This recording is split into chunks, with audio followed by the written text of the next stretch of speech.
नमस्कार दोस्तों, स्वागत है आपका हमारे चैनल टेल्स बाय यशु पर। यहाँ पर आपको मिलेंगी रोचक और सस्पेंसफुल कहानियाँ। अगर आपको यहाँ पर हमारी कहानियाँ पसंद आती हैं तो कृपया करके आप हमारी वीडियोस को लाइक करें, इसको अपने दोस्तों को साथ शेयर करें और साथ के साथ अपना कमेंट करना ना भूलें। अगर आप इस चैनल पर नए हैं तो कृपया करके इसे सब्सक्राइब भी करें। आपका ज्यादा समय न लेते हुए चलो आज की कहानी को शुरू करते हैं। पिछले एपिसोड में हम सब ने सुना था कि यहाँ पर अक्षय वर्मा अब नताशा के साथ यहाँ पर था, तो अब वो तभी दरवाजे के नॉक होने की आवाज आती है। वो जैसे ही दरवाजे को खोलकर बाहर देखता है तो यहाँ पर सर जी के आदमी थे। उन्हें देखकर अब अक्षय वर्मा दरवाजे से बाहर निकलकर दरवाजे को बाहर से बंद कर देता है और उनसे कहता है, देखो तुम यहाँ पर क्या कर रहे हो। अब सर जी के आदमी कहते हैं कि तुम हमारी दुनिया को ज्वाइन कर लो, वरना इस दुनिया को छोड़ दो, क्योंकि एक बार हमारी दुनिया में आता तो अपनी मर्जी से है, लेकिन जाता जाता फिर हमारी मर्जी से है। उनकी ये बात सुनते ही अक्षय वर्मा अब उन्हें सीधे सीधे ही मना कर देता है कि वो अब उनकी दुनिया से नहीं जुड़ा रहना चाहता। अब उसकी ये बात सुनकर वो आदमी कहता है, तो फिर ठीक है, मौत के लिए तैयार हो जाओ, लेकिन उससे पहले वो औरत मरेगी जो के अंदर है, क्योंकि उसी के कारण ही तुमने इस दुनिया को छोड़ा है ना। और ये कहते हुए ही वो आदमी अब दरवाजे की तरफ बढ़ने लगता है। तो वहीं अक्षय वर्मा अब दौड़कर दरवाजे के आगे खड़ा हो जाता है और वो अपने दोनों ही हाथों को फैला लेता है और अब उनके सामने जाकर खड़ा होकर कहता है, देखो देखो, मैंने कहा है ना, रुक जाओ, मैं तुम्हें लास्ट वार्निंग दे रहा हूँ। तुम इस तरह से हमें परेशान नहीं कर सकते हो, तुम्हें कोई भी अधिकार नहीं है उस तक पहुँचने का, और ऐसे कैसे तुम हमें मार दोगे। अरे हम तुम्हारे लिए काम करना वो हमारी मर्जी थी, लेकिन अब जब उस काम को हम नहीं करना चाहते तो अब हमें हमारी लाइफ जीने दो। अब यहाँ पर अक्षय वर्मा की ये बात सुनते ही वो आदमी अक्षय वर्मा के ऊपर अब सीधा ही अटैक करने लगता है। तो वहीं अक्षय वर्मा भी अब उसके अटैक से अपना एक अच्छा डिफेंड करते हुए उसके अटैक का जवाब दे रहा था, क्योंकि अब अक्षय वर्मा को भी ये समझ में आ गया था कि ये लोग अब ऐसे तो नहीं मानेंगे। वैसे भी अक्षय वर्मा खुद सर जी के लिए काम करता था, तो इसलिए उसने भी बहुत सारी फाइटिंग टेक्निक सीखी हुई थी और इसलिए भी यहाँ पर उस आदमी का अच्छे से डिफेंस करता है। इधर यहाँ पर अक्षय वर्मा ने अपनी ट्रेनिंग ब्रह्मपुत्र एकेडमी से ली हुई थी और उसके अंदर राजीव ने पावर ड्रग का डोज भी दिया हुआ था, जिसकी वजह से वो उस आदमी को एक टफ फाइट दे रहा था। यहाँ पर अब जैसे ही उन सभी मास्क मैन ने यहाँ पर अक्षय वर्मा को इस तरह से फाइट करता हुआ देखा, तो वे बाकी के आदमी जो यहाँ पर अब अपने इस आदमी के साथ आए थे वो अब अच्छी तरह से देख पा रहे थे कि कैसे उनका आदमी अक्षय वर्मा से मार खा रहा था। इसलिए वो सभी भी अब अक्षय वर्मा के साथ फाइट करने के लिए आगे आ जाते हैं। अब ये सब यहाँ पर यूनिटी से एक साथ उसके ऊपर अटैक करने लगते हैं और उसमें से अब एक आदमी तब तक जल्दी से दरवाजे के पास जाता है और अब वो यहाँ पर उस दरवाजे को खोल देता है, क्योंकि अक्षय वर्मा जब उन सभी के साथ फाइट करने लगा तो इस चीज का फायदा एक आदमी ने उठाया और वो उसके घर के अंदर घुस जाता है। यहाँ अक्षय वर्मा ने जब उस आदमी को अपने घर के अंदर जाते हुए देखा तो वो अब अपनी फाइटिंग स्पीड को और भी बढ़ा देता है, क्योंकि उसे अच्छी तरह से पता था कि अगर वो यहाँ पर इन्हें छोड़कर उस एक को निकालने के लिए अंदर जाएगा तो तब तक तो ये सारे ही उसके घर के अंदर चले जाएंगे। लेकिन अक्षय वर्मा अब अपनी स्पीड को तो इनसे बढ़ा ही देता है, लेकिन वो सभी अब एक साथ मिलकर अक्षय वर्मा के ऊपर अटैक कर रहे थे, तो अक्षय वर्मा के लिए ये थोड़ा सा मुश्किल हो रहा था। यहाँ पर वो सभी अब अक्षय के ऊपर जानलेवा वार करते कि तभी अब उन्हें एहसास होता है कि किसी ने उनके कांधे को पीछे से पकड़ लिया है। ये देखकर तो वो दो आदमी जैसे ही अब पीछे मुड़कर देखते हैं तो उनके सामने यहाँ पर एक औरत खड़ी थी, क्योंकि ये सभी अक्षय वर्मा के ऊपर अभी जानलेवा वार कर रहे थे कि तभी यहाँ पर नताशा ने आकर पीछे से उसके दो आदमियों के कंधों को पकड़कर उन्हें पीछे हटा दिया। उन्हें देखकर तो अब ये दोनों आदमी कहते हैं, मिल गई आयशा मारवा, देखो आयशा मारवा यहीं पर ही आ गई। अब हमें अपनी मैडम को इन्फॉर्म करना होगा कि हम आयशा मारवा तक पहुंच चुके हैं। अब मैडम का काम और भी आसान हो जाएगा। अब उसकी ये बात सुनते ही अब नताशा कहती है, ठीक है, कर देना अपनी मैडम को फ़ोन, लेकिन पहले बोलने लायक तो बनो, क्योंकि तुम ये सब कहोगे कैसे, क्योंकि मैं तुम्हें बोलने लायक छोड़ूंगी ही नहीं। और ये कहते हुए ही अब नताशा ने एक एक पंच उन दोनों को ही मार दिया और वो अपनी फाइटिंग पोजीशन ले लेती है। यहाँ पर नताशा के एक एक पंच से वो दोनों ही आदमी पीछे की तरफ गिरते हैं और इधर कुछ ही देर में भी यहाँ पर नताशा उन सभी के ही ऊपर एक साथ अटैक करने लगती है, क्योंकि नताशा एक अच्छी फाइटर थी। वो अच्छे फाइटर को भी धूल के तरह झाड़ देती थी, इसलिए उसके लिए ये कोई बड़ा मुश्किल काम नहीं था। यहाँ अक्षय वर्मा ने जब नताशा को इस तरह से फाइट करता हुआ देखा तो वो अब अपने मन में ही सोचते हैं, लगता है कि आयशा की पर्सनैलिटी फिर से चेंज हो गई है, क्योंकि अब ये वो सीधी सादी आयशा नहीं है। क्योंकि अक्षय वर्मा को भी यही लगता था कि आयशा की स्प्लिट पर्सनैलिटी थी। कभी वो एक बिल्कुल सीधी सादी थी सी आयशा बन जाती थी, तो कभी कभी वो एक अच्छी फाइटर। इसलिए अक्षय वर्मा भी अब यही सोचता है कि ये उसकी पर्सनैलिटी इसलिए चेंज हो गई है। और इधर ये सोचकर अक्षय वर्मा भी अब इन लोगों को मारने में नताशा की हेल्प करने लगता है और अब वो उसकी हेल्प के लिए उन सभी के ऊपर अब अटैक करता है। या नताशा अब कहती है, अक्षय इनमें से कोई भी जिंदा बचना नहीं चाहिए, क्योंकि आज इन सबको मौत के घाट उतारना जरूरी है। इधर नताशा की ये बात सुनते ही अब अक्षय वर्मा भी कहता है, देखो आयशा, तुम चिंता मत करो, अब हम इन सभी के ऊपर जानलेवा अटैक ही करेंगे, क्योंकि अब हमारे अटैक से इन लोगों के लिए बच पाना और भी मुश्किल हो जाएगा। बस तुम ध्यान से अपनी फाइट करती रहो। ये कहते हुए ही अक्षय वर्मा अब यहाँ पर अटैक करना शुरू कर देता है, तो वहीं नताशा भी अब एक एक करके उन सभी के फोन को लेकर अब स्विच ऑफ कर देती है, ताकि उनके पास किसी का भी कॉल ना आए। क्योंकि नताशा ये बात अच्छी तरह से जानती थी कि अगर इनमें से किसी ने अपने सर जी या किसी को भी या अपनी मैडम जिसका वो नाम ले रहे थे, अगर उनके पास कॉल कर दिया तो वो यहाँ पर इनके नताशा और अक्षय से फाइट करने के लिए अपने और भी आदमी भेज देंगे। इसलिए अब इस चीज का फायदा उठाकर नताशा सबसे पहले ही इनका स्विच ऑफ कर देती है। इधर कुछ देर के बाद अब यहाँ पर अक्षय वर्मा कहता है, आयशा, मेरे ख्याल से अब हमें मेरे घर चलना चाहिए, क्योंकि देखो अब ये तुम्हारे घर तक यहाँ पर पहुँच चुके हैं, तो अब हमें यहाँ से चलना चाहिए। ये जगह अब हमारे लिए सेफ नहीं है, क्योंकि यहाँ पर अभी हमने इन लोगों को मारा है, लेकिन फिर से सर जी के और भी आदमी यहाँ पर आ जाएंगे।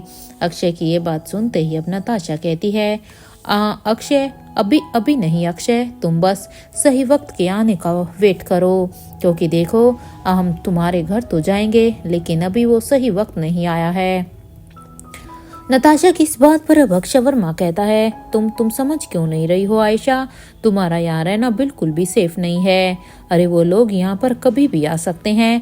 मैंने माना कि अब इन लोगों को तो हमने मार गिराया है, लेकिन सर जी के पास आदमियों की कमी थोड़ी ही ना है। वो फिर से अपने और आदमियों को यहाँ पर जरूर भेजेंगे। अब तो उन्हें यहाँ के एड्रेस का भी पता चल गया है। अब अक्षय की ये बात सुनते ही यहाँ पर नताशा कहती है, देखो अक्षय, तुम चिंता मत करो, मैं कुछ सोचती हूँ इसके बारे में, लेकिन सबसे पहले हमें इनकी बॉडी को यहाँ से हटाना होगा। यहाँ ये काम सिर्फ तुम ही कर सकते हो, क्योंकि देखो हम सबसे पहले इनकी बॉडी यहाँ से हटाई जाएगी, तभी हमारे लिए यहाँ पर रहने लायक होगा। ये सुनते ही अक्षय वर्मा कहता है, हाँ मैं सब कुछ करवा दूंगा, लेकिन आयशा तुम जाकर अभी के लिए सो जाओ।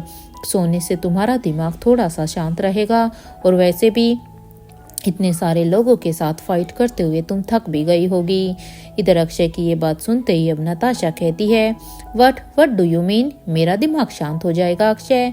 लेकिन क्यों, मुझे क्यों करना है अपना दिमाग शांत? और किसने कहा कि मेरा दिमाग कभी शांत नहीं है? और ये कहते हुए ही नताशा अब गुस्से में एक पंच यहाँ पर अक्षय वर्मा के मुंह के पास लेकर जाती है, लेकिन वो भी यहाँ पर अपने अटैक को रोक लेती है। और अब वो अपने अटैक को रोकते हुए ही अक्षय से कहती है, काफी अच्छे फाइटर बन गए हो तुम भी, लेकिन इसका ये मतलब तो बिल्कुल भी नहीं है कि तुम मेरे बच्चे रोहित पर अपनी ताकत दिखाओ। ये सुनते ही भी यहाँ पर अक्षय वर्मा अब अपने हाथ को जोड़कर कहता है, नहीं नहीं आयशा, मैं ऐसी हरकत नहीं करूँगा। अरे मैं रोहित के साथ ऐसा कुछ भी नहीं करूँगा। वैसे भी तुम मेरे साथ हो तो मुझे और क्या ही चाहिए। वो क्या है ना कि मैं तो बस तुम्हें अपने पास लाना चाहता था और कुछ भी नहीं, वरना मुझे उस रोहित से कोई बैर नहीं है। और इधर अक्षय की ये बात सुनते ही अब नताशा कहती है, ठीक है अक्षय, तुम इस काम को अभी पूरा करो क्योंकि अभी तुम इनकी बॉडी को ठिकाने लगाओ। और ये कहते हुए ही नताशा बंदर की तरफ जाने लगती है। तो वहीं यहाँ पर अब अक्षय वर्मा अपने मन ही मन में कहता है, ये आयशा, अरे ये समझ क्यों नहीं रही है। वो लोग इतनी आसानी से हमारा पीछा नहीं छोड़ेंगे। देखना, वो यहाँ पर अब फिर से और भी लोग आएंगे और हो सकता है इस अब की बार तो वो और भी पूरी तैयारी के साथ आएंगे, क्योंकि जब उन्हें यहाँ के सिचुएशन के बारे में पता चलेगा कि हम लोगों ने उनके भेजे हुए आदमियों को मार गिराया है तो तब तो वो और भी बौखला जाएंगे। आयशा, हम दोनों के लिए यही सही होगा कि हम अपने घर चले जाएं, क्योंकि अब ये जगह हम तुम्हारे क्या, ये हम दोनों के लिए ही सेफ नहीं है।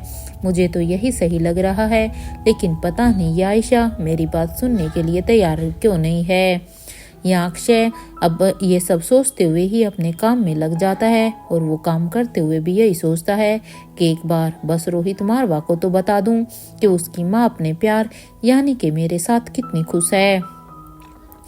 क्योंकि अक्षय वर्मा को भले ही चाहे रोहित को कुछ भी ना कह सके, क्योंकि उसकी नज़रों में आयशा भी उसके साथ थी, लेकिन वो भी अभी भी रोहित को ये बात जरूर बताना चाहता था कि उसकी माँ उसके पास इतनी खुश नहीं थी जितने उसकी माँ अब उसके साथ खुश है। पता नहीं उस रोहित को इस सब के बारे में कुछ पता भी होगा या नहीं कि आखिर उसकी माँ कहाँ है। लेकिन सबसे बड़ी बात तो हैरानी की ये है कि उसने अब तक अपनी माँ को ढूंढने की कोशिश बिल्कुल भी नहीं की है। अरे उसकी माँ इतने दिनों से मेरे साथ रह रही है, लेकिन वो इतना बड़ा बिजनेस टाइकून है, अभी तक वो अपनी माँ को ढूंढ क्यों नहीं रहा। लगता है कि अब तक वो किसी शौक में ही है कि उसकी माँ फिर से उन लोगों को छोड़कर मेरे पास आ गई है। शायद इसी वजह से ही रोहित अपनी माँ को नहीं ढूंढ रहा होगा, नहीं तो पिछली बार की तरह जैसे ही आयशा को मैं वहां पर अपने साथ लेकर आ गया था तो तब अनिका और बच्चों ने इन सब ने ही आयशा को मुझसे फिर से छुड़वा लिया था। लेकिन अब की बार तो बड़ी ही हैरानी की बात है कि रोहित तो माना के शौक में होगा, लेकिन क्या अनिका भी शौक में है। वो भी अभी तक आयशा मारवा को ढूंढने के लिए यहाँ तक नहीं पहुंची है, इवन वो तो उसे ढूंढ भी नहीं रहे हैं। लेकिन कोई बात नहीं रोहित, तुम चिंता मत करो। तुम भले ही अपनी माँ को ढूंढते ढूंढते यहाँ तक नहीं पहुँचे हो, या मुझे तो ये भी नहीं पता कि तुम ढूंढना चाहते हो या नहीं, लेकिन फिर भी मैं हूँ ना, मैं तुम्हें सब कुछ बता दूंगा। ये सोचते हुए ही अक्षय वर्मा के चेहरे पर एक सार्कास्टिक सी स्माइल थी, क्योंकि अब उसने सोच लिया था कि अब फाइनली अब यहाँ पर उसकी जीत हुई है और इस जीत की खुशखबरी वह सबसे पहले रोहित मारवा को देगा, ताकि उस रोहित मारवा को भी अच्छी तरह से पता चल जाए कि उसकी माँ की खुशी मारवा हाउस में नहीं बल्कि मेरे साथ ही है। इधर जहाँ वो ये सब सोच रहा था तो वहीं दूसरी तरफ दिल्ली में अनिका अपनी गाड़ी को दिल्ली की सड़कों पर दौड़ा रही थी, क्योंकि उसे जल्द से जल्द अभी यहाँ पर मिस्टर वालिया के ऑफिस में पहुँचना था। इसलिए अपनी गाड़ी को सड़कों पर दौड़ाने के बाद वो फाइनली उस डिजाइनर के शोरूम में आ जाती है। यहाँ पर उस शोरूम में आने के बाद अनिका अब अपने फ़ोन को अपनी पॉकेट से निकाल कर अब वो अपने फ़ोन से मिस्टर वालिया का नंबर डायल कर देती है। इधर कुछ ही रिंग के बाद इधर सामने से आवाज़ आती है, hello ma'am, please come in top floor, I am waiting for you. और इधर मिस्टर वालिया की ये बात सुनते ही अनिका कहती है, ठीक है, मैं ऊपर ही आती हूँ। और ये कहते हुए ही अनिका अब अपने फ़ोन को डिस्कनेक्ट कर देती है और वो फिर से अपने फ़ोन को पॉकेट में डाल लेती है। अनिका भी यहाँ पर अंदर की तरफ जाने लगती है। इधर कुछ ही देर के वॉकिंग डिस्टेंस के बाद अब अनिका यहाँ एलिवेटर के पास जाकर अंदर चली जाती है और वहाँ पर अब वो टॉप फ्लोर के बटन को प्रेस कर देती है। इधर कुछ ही देर के बाद जैसे ही वो टॉप फ्लोर पर आती है तो यहाँ पर दो लोग पहले से ही अनिका के सामने उसे दिखाई देते हैं, मानो वो अनिका का ही वेट कर रहे हो। और वो जैसे ही भी यहाँ पर अनिका को देखते हैं तो वो अब अनिका से कहते हैं, हेलो मैम, हमारे सर आपका ही वेट कर रहे हैं। अब उनकी ये कहते हुए ही वो आदमी अब अपने हाथ की तरफ को आगे करते हुए कहता है कि दिस वे प्लीज़ प्लीज़। ये सुनते ही अब अनिका हाँ में अपना सिर झुका देती है और इधर उस तरफ उन लोगों के साथ वो जाने लगती है। इधर कुछ ही देर के वॉकिंग डिस्टेंस के बाद वो दोनों आदमी अब अनिका को एक रूम के बाहर छोड़कर वहाँ से जाने लगते हैं। तो वहीं अब अनिका भी उस रूम के दरवाजे को नॉक करती है तो अब उसे बेल की आवाज़ सुनाई देती है। जैसे ही अनिका को ये बेल की आवाज़ सुनाई दी तो अनिका समझ जाती है कि वो उन्हें अंदर बुला रहे हैं। तो यहाँ अनिका भी अब दरवाजे को खोलकर अंदर आ जाती है। जैसे ही अनिका अंदर आती है तो वो देखती है कि एक बड़े से राउंड टेबल के दूसरे तरफ एक सूट में 40 साल का एक आदमी खड़ा हुआ था। अब वो आदमी जैसे ही यहाँ पर अनिका को देखता है तो वो अनिका को ग्रीट करते हुए ही अब वो अपनी जगह पर बैठ जाते हैं। तो वहीं अब एक चेयर पर अनिका भी वहाँ पर बैठ जाती हैं। या मिस्टर वालिया अब अनिका से कहते हैं, वेल बताइए मैडम क्या क्या लेंगे आप। इस बात पर अब अनिका कहती हैं, नथिंग, मुझे कुछ भी नहीं चाहिए, आई एम ओके। एक्चुअली हम उस काम को करें जिसके लिए आपने मुझे यहाँ पर बुलाया है। देखिए मेरे पास समय बिल्कुल कम है, इसलिए पहले हम उस काम को ही कर लेते हैं। अनिका की ये बात सुनते ही अब मिस्टर वालिया कहते हैं, आपके दिमाग में क्या कुछ ऐसे डिज़ाइन है या फिर मैं आपको कुछ कैटलॉग दिखाऊं? क्योंकि देखिए मैडम, अगर आप पहले से ही अपने दिमाग में कुछ फिक्स करके लाई हैं तो आप मुझे वो सब बता दीजिए ताकि उसी के अकॉर्डिंग ही मैं आपकी ड्रेसेस को तैयार कर सकूं। अगर ऐसा नहीं है तो फिर मैं अपने कुछ बनाए हुए कैटलॉग्स आपको दिखा देता हूं, हो सके तो आप उन्हें एक बार देख सकती हैं। इधर मिस्टर वालिया की ये बात सुनते ही अनिका कहती है, आप उन डिजाइन में ही लग जाएं जिन्हें मिस्टर मारवा ने सेलेक्ट किया है। क्योंकि देखिए मिस्टर मारवा तो हमेशा से ही आपसे जब ड्रेस डिज़ाइन करवाते हैं तो अभी भी उन्होंने आपको कुछ ना कुछ तो डिज़ाइन दिए ही होंगे, and I am perfectly okay with that. इधर अनिका की ये बात सुनते ही अब मिस्टर वालिया हैरानी से अनिका को देखते हुए कहते हैं, मैडम अगर आपको कुछ चेंजेस ही नहीं करवाना था तो आप ये बात मुझे फ़ोन पर भी तो कह सकती थी, फिर तो आपको यहाँ पर आने की ज़रूरत ही नहीं थी। क्योंकि मुझे तो लगा आप इसलिए यहाँ पर आ रही हैं कि आपको उनमें सच में कोई चेंजेस कराना है, जैसे कि मिस्टर रोहित मारवा ने मुझसे कहा था। अब मिस्टर वालिया की इस बात पर अब अनिका कहती है, हाँ मिस्टर वालिया, मैं कह तो सकती थी, लेकिन मैं यहाँ पर अपने लिए नहीं आई हूँ, वो मुझे मिस्टर मारवा के लिए एक एक्सक्लूसिव डिज़ाइनर सूट तैयार करवाना है। क्योंकि मैं आई तो उसी के लिए हूँ, अपना काम तो मैं फ़ोन से डेफिनेटली कर ही सकती थी। और हाँ, जो कपड़े आप मेरे लिए डिज़ाइन करने वाले हैं वो एक्सक्लूसिव डिज़ाइनर सूट वो उन्हीं ड्रेसेस में से मैचिंग के साथ ही होना चाहिए, और वो उनके साथ ही उनके भी आउटफिट होने चाहिए। क्योंकि जैसी मेरी ड्रेसेस होगी वैसी ही सेम मुझे उनके लिए भी आउटफिट सभी चाहिए। ये सुनते ही अब मिस्टर वालिया कहते हैं, श्योर मैडम, आप उनके लिए डिज़ाइन और क्वालिटी ऑफ क्लोथ्स डिसाइड कर लीजिए। मिस्टर वालिया की ये बात सुनते ही अब अनिका कहती है, श्योर। और यहाँ पर मिस्टर वालिया के रूम की लाइट सब ऑफ हो जाती हैं और उनके सामने भी यहाँ पर एक बड़े से प्रोजेक्टर सीट ओपन हो जाती हैं, और जिस पर अब यहाँ पर अपने आप कुछ डिजाइन्स आने लगते हैं। यहाँ अनिका और मिस्टर वालिया की मीटिंग अब स्टार्ट हो जाती है, जहाँ पर अनिका भी यहाँ पर मिस्टर वालिया के साथ अच्छी तरह से हर एक डिजाइन्स को बड़े ही ध्यान से देख रही थी। एक तरफ जहाँ अनिका भी रोहित के लिए डिजाइन्स को सिलेक्ट कर रही थी, तो इधर दूसरी तरफ गुलेरिया हाउस में करण अब तक सभी को लेकर नीचे बेसमेंट में आ जाते हैं, क्योंकि वो यहाँ पर इन तीनों को कुछ दिखाना चाहते थे। और अब वो वहाँ पर बने हुए एक रूम के दरवाजे के पास जाकर अब उसे खोल देते हैं, और साथ ही साथ वो अब सभी से कहता है, अंदर आओ। और यहाँ पर करण की ये बात सुनते ही अब ये धनंजय, राजीव और महेंद्र ये तीनों ही अब अंदर की तरफ जाने लगते हैं। जैसे ही वो यहाँ पर अंदर जाते हैं तो अंदर जाते हुए ही अब करण गुलेरिया अब दरवाजे के पास बने एक स्विच को ऑन कर देते हैं, क्योंकि यहाँ पर करण गुलेरिया ने खुद ही से डिजाइन करवाया हुआ था कि दरवाजे के पास एक स्विच था जिसके बारे में सबको पता भी नहीं था। तो वहाँ पर अब लाइट, जैसे ही वो उसे ऑन करते हैं तो वहाँ पर लाइट आ जाती है। जैसे ही अब सभी सामने देखते हैं तो बाहर से तो ये एक छोटा सा रूम लग रहा था, क्योंकि जब ये सभी यहाँ पर आए थे तो इन्हें ये एक नॉर्मल सा रूम दिखाई दे रहा था।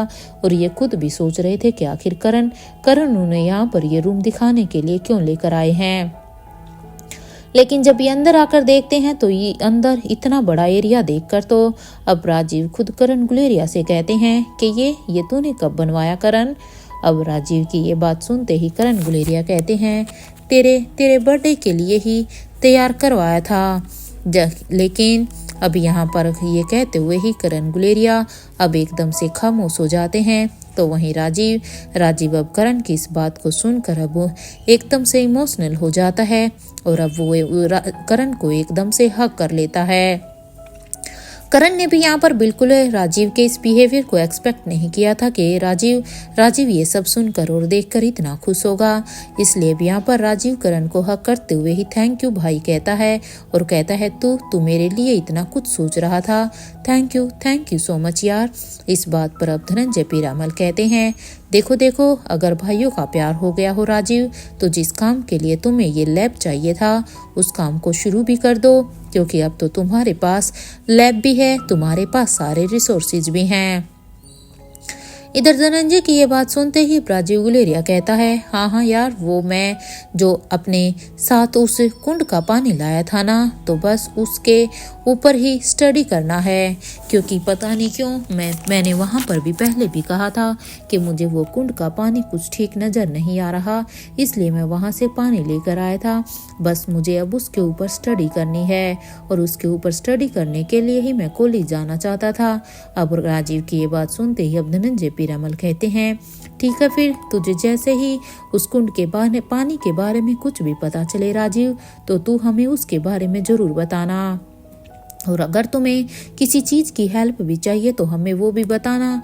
इधर धनंजय की ये बात सुनते ही अब राजीव कहता है, ठीक है यार, वैसे अब हमें यहाँ से चलना चाहिए, कहीं स्वाति यहाँ से चली ना जाए। अब राजीव की ये बात सुनते ही अब करण गुलेरिया कहते हैं, अरे हाँ, वो तो मैं भूल ही गया था, अभी के लिए चलो यहाँ से, तो तुम बाद में आकर यहाँ पर अपना काम शुरू कर सकते हो, अभी हमें वहाँ पर उन लोगों को भी तो देखना है। ये सुनते ही वो यहाँ से अब इस रूम से बाहर निकलकर बेसमेंट में बने एलिवेटर की तरफ बढ़ जाते हैं, और अब यहाँ पर एलिवेटर में आने के बाद वो सभी अब सीधा ही फर्स्ट फ्लोर की तरफ जाने लगते हैं।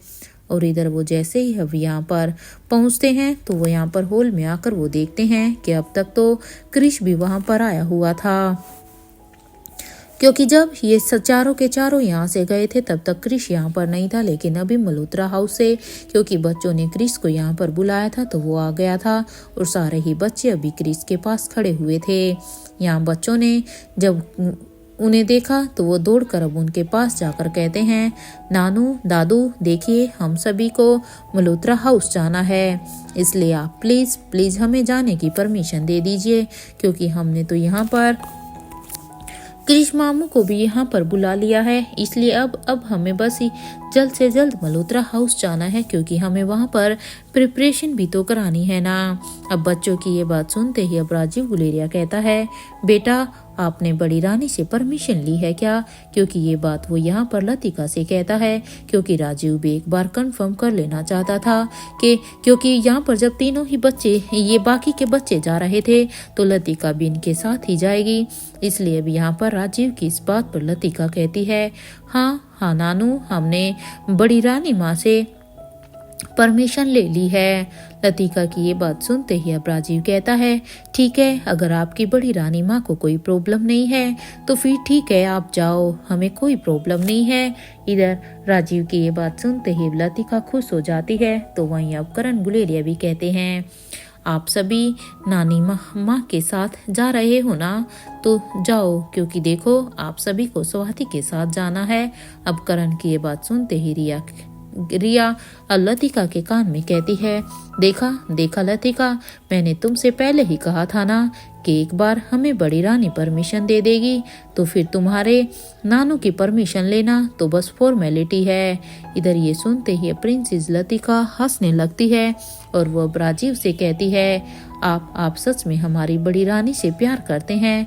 ये हमें सुनकर बहुत ही अच्छा लगा, क्योंकि अब लतिका को भी ये लगने लगा था कि जिस तरह से राजीव ने अब बड़ी रानी की परमिशन के ऊपर अपनी परमिशन दे दी थी, तो अब सीधे सीधे लतिका ने बिना कुछ सोचे समझे भी ये बात कह दी थी। और ये कहते हुए ही प्रिंसेस लतिका वहां से जाने लगती है। तो ये वहीं अब लतिका के साथ साथ सभी बच्चे भी वहां से चले जाते हैं। लतिका तो यहाँ पर अपनी बात कहकर चली गई थी, लेकिन यहाँ पर राजीव को देखकर तो ऐसा लग रहा था कि उन्हें एक बहुत ही बड़ा शौक लगा हो। उसे कुछ समझ में ही नहीं आ रहा था कि आखिर लतिका उनसे ये सब क्या कहकर चली गई।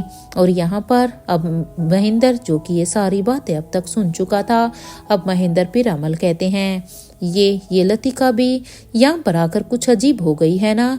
अरे कुछ भी बोलती रहती है। अरे कहाँ हमारी बहन रेवती और कहाँ ये राजीव। भला इन दोनों में कोई मेल भी है क्या? ये बिना सोचे समझे कुछ भी कह के चली गई। इधर ये कहते हुए ही महेंद्र पीरामल अब हंसने लगते हैं। तो यहाँ पर अब राजीव गुलेरिया, जिसे अब अपना और रेवती का ऐसा कंपैरिजन महेंद्र के मुंह से सुनकर अच्छा भी नहीं लगा, वो महेंद्र से कहता है कि क्यों क्या कमी है भाई मेरे अंदर, जो मैं तुम्हारी बहन रेवती इतनी अच्छी हो गई। एक बार मुझे भी तो मेरी कमियां बताओ। अपनी बहन को देखा है क्या तुमने? अरे कितना शो ऑफ करती है वो, आज भी वैसी ही है वो जैसे वो पहले थी। सच में कितने साल हो गए, अब तो उसके हाथ में से उसकी रानी की पदवी भी नहीं है, लेकिन फिर भी तुमने उसका एटीट्यूड देखा है। अब राजीव की ये बात सुनते ही अब धनंजय पीरामल, जो कि दोनों की ही बातें सुन रहे थे, वो अब दोनों से ही कहते हैं, तुम्हें पता है ना कि तुम किसके बारे में बोल रहे हो राजीव? वो रेवती है। अरे वो मेरी बहन है। मेरी बहन के बारे में बोलने से पहले एक बार सोच लेना। अब धनंजय की इस बात पर अब राजीव गुलेरिया कहता है, हाँ धनंजय, मुझे पता है कि वो तुम्हारी बहन है, इसलिए मैंने गलत क्या बोला, लेकिन हाँ मैंने कुछ गलत नहीं कहा है, इसलिए मुझे सोचने की जरूरत भी नहीं है। राजीव की ये बात सुनते ही अब यहाँ पर करण गुलेरिया जान गए थे कि अब यहाँ पर रेवती को लेकर इन दोनों के बीच में कहीं लड़ाई ना हो जाए, इसलिए अब करण गुलेरिया बीच में ही कहते हैं, भाई तू चुप हो जा यार, देख स्वाति जा रही है, इसलिए अब यहाँ पर कहीं ऐसा ना हो कि यहाँ पर ये जा रहे हैं और तुम यहाँ पर अब कोई नई लड़ाई शुरू कर दो। ये इधर करण की ये बात सुनते ही अब सभी हाँ में अपना सिर हिलाते हैं और अब वो सभी भी एंट्रेंस की तरफ जाने लगते हैं। यहाँ पर अब क्रिश कहता है, बुआ चलें। इधर क्रिश की ये बात सुनते ही अब स्वाति मल्होत्रा भी हाँ में अपना सिर हिलाती है और अब वो बच्चों से कहती है, आप सभी ने अपने पेरेंट्स की परमिशन ले ली है क्या मल्होत्रा हाउस जाने के लिए? देखो बच्चों, अगर आप में से किसी ने अपने पेरेंट्स की परमिशन नहीं ली है तो पहले वो अपने पेरेंट्स को बता कर आए। इधर स्वाति की ये बात सुनते ही अब प्रिया कहती है, मॉम एंड डैड का फ़ोन नहीं लग रहा है नानी माँ, लेकिन मैंने दोनों को मैसेज कर दिया है कि हम मल्होत्रा हाउस जा रहे हैं। रिया की ये बात सुनते ही अब पिंकी और यश भी कहते हैं, हाँ हमने भी पापा से परमिशन ले ली है। इधर ये सुनते ही अब स्वाति मल्होत्रा कहती है, ठीक है ये तो अच्छी बात है। और अब वो प्रिंसेस लतिका की तरफ देखने लगती है कि क्या प्रिंसेस लतिका ने भी मल्होत्रा हाउस जाने के लिए किसी से परमिशन ली है। इससे पहले कि यहाँ पर अब प्रिंसेस लतिका कुछ भी कहती कि तब अब सभी के कानों में एक आवाज़ आती है कि बच्चों के साथ हम भी जाएंगे। अब ये सुनते ही अब सभी जब उस दिशा में देखते हैं तो ये बड़ी रानी की आवाज़ थी, क्योंकि बड़ी रानी भी यहाँ पर बच्चों के साथ मल्होत्रा हाउस में जाना चाहती थी। या जैसे ही राजीव ने बड़ी रानी की ये बात सुनी तो अब वो यहाँ पर कहता है, देखो मैं गलत नहीं कह रहा था, सब कुछ अब हमारी आंखों के सामने है, दूध का दूध और पानी का पानी। अब इधर जैसे ही राजीव ने फिर से अब रेवती के ऊपर ये बात कही तो ये सुनते ही अब धनंजय पीरामल कहते हैं, देखो राजीव, तुम मेरी बहन के बारे में बोल रहे हो। मैंने पहले भी कहा है कि मेरी बहन के बारे में बोलने से पहले 20 बार सोचना, लेकिन तुम फिर भी नहीं मान रहे हो। इधर धनंजय की ये बात सुनते ही अब राजीव गुलेरिया कहता है, नहीं, मैं तुम्हारी बहन के बारे में नहीं बोल रहा, क्योंकि मैं तो यहाँ पर फ्रांस की बड़ी रानी रेवती के बारे में बोल रहा हूँ। यहाँ पर ये सभी अभी बातें कर ही रहे थे, तो इधर वहीं दूसरी तरफ से बड़ी रानी और उनके पीछे पीछे कैलाश अधिकारी भी, वो दोनों भी अभी एंट्रेंस की तरफ ही आ रहे थे। यहाँ बड़ी रानी को आता हुआ देखकर अब रिया लतिका को देखने लगती है, और अब वो उसे देखकर ऐसा लग रहा था कि वो अब लतिका से सवाल कर रही हो कि तुमने हमें पहले क्यों नहीं बताया कि बड़ी रानी भी हमारे साथ जा रही हैं। यहाँ अब लतिका रिया की आंखों के सवाल को अच्छी तरह से पढ़ लेती है, और अब वो उसे अच्छी तरह से पढ़ते हुए कहती है, हमें पता ही नहीं था रिया। यहाँ पर ये जैसे ही बड़ी रानी आती है तो वो अब कैलाश अधिकारी से कहती हैं, चले मल्होत्रा हाउस। अब इस बात पर कैलाश अधिकारी भी कहते हैं, जी रानी साहिबा, मैं तो पहले से ही तैयार हूँ। यहाँ पर अब करण गुलेरिया इनकी बातों को सुनकर कहते हैं, मैं गाड़ी निकलवाता हूँ। और ये कहते हुए ही करण गुलेरिया अब लॉबी की तरफ जाने लगते हैं। तो वहीं अब राजीव गुलेरिया भी अब आकाश को आवाज लगाने लगते हैं। वहीं दूसरी तरफ जैसे ही आकाश के कानों में अब राजीव की आवाज गई, तो सिर्फ आकाश ही नहीं, उसके साथ सभी यहाँ पर चौंक कर अपनी जगह से उठकर खड़े हो जाते हैं।